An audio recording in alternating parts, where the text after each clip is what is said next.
किसान भाइयों नमस्कार। आज हम सूरजमुखी की खेती के बारे में बात करते हैं। भूमि की तैयारी सामान्य रूप से की जाती जैसे हम करते हैं उसी प्रकार हम जो है सूरजमुखी की खेती खरीफ, रबी और जायद में इसको लगाते हैं। और रबी और जायद में इसका अधिक उत्पादन देखने को मिला है। इसमें हम लगभग 1 हेक्टेयर से 20 से 25 कुंटल प्रति हेक्टेयर तक उत्पादन प्राप्त करते हैं।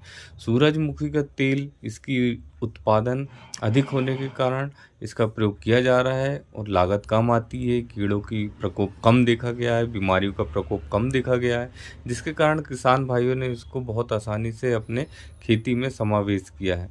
और इससे उत्पादन करने के बाद बीज का तेल निकाला जाता है। तेल हमारे स्वास्थ्य के लिए बहुत ही लाभदायक है।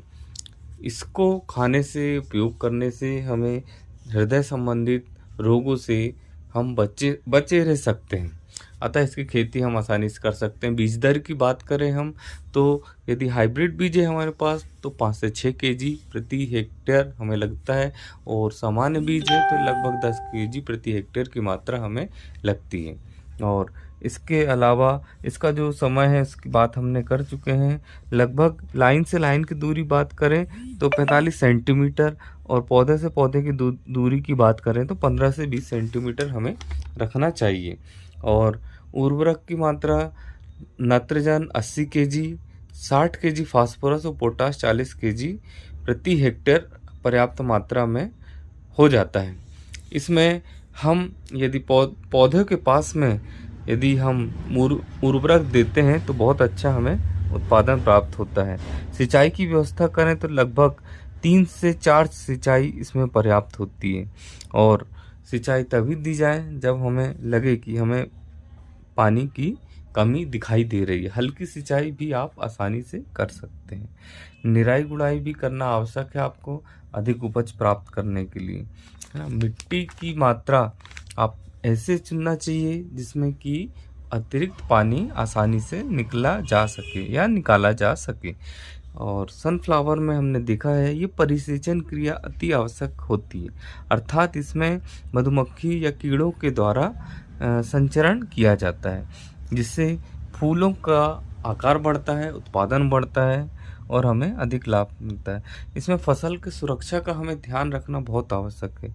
फसल सुरक्षा कीड़ों से कम, लेकिन चिड़िया से, तोता से हमें अधिक सुरक्षित करना पड़ता है।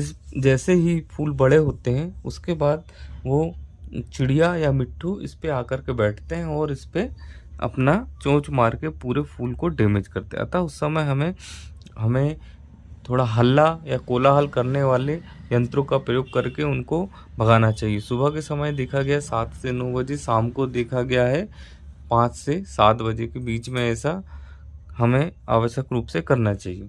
इतना करने के बाद हम इसके कटाई जो है कर सकते हैं, फूलों को तोड़ करके और सुखा करके 5 से 6 दिनों में, और डंडे से पीट करके या फिर थ्रेशर का प्रयोग करके हम इसका उत्पादन प्राप्त कर लेते हैं। और भंडारण करना है तो हमें 8 से 10% नमी रखना आवश्यक है, इससे अधिक नहीं होना चाहिए। और तेल यदि हमें निकालना है तो 3 महीने के अंदर ही हमें इससे तेल निकाल लेना चाहिए, नहीं तो उसकी क्वालिटी कमजोर हो जाती है या कड़वाहट की क्वालिटी आ जाती है। और हमें यदि बाज़ार में बेचना है तो इसको हम आसानी से बेच सकते हैं, घर में खुद उपयोग कर सकते हैं और एक अच्छा स्वास्थ्य प्राप्त कर सकते हैं। लगभग 20 से 25 कुंटल प्रति हेक्टेयर इसका उत्पादन है। अतः सूरजमुखी की खेती हमें करना चाहिए। धन्यवाद।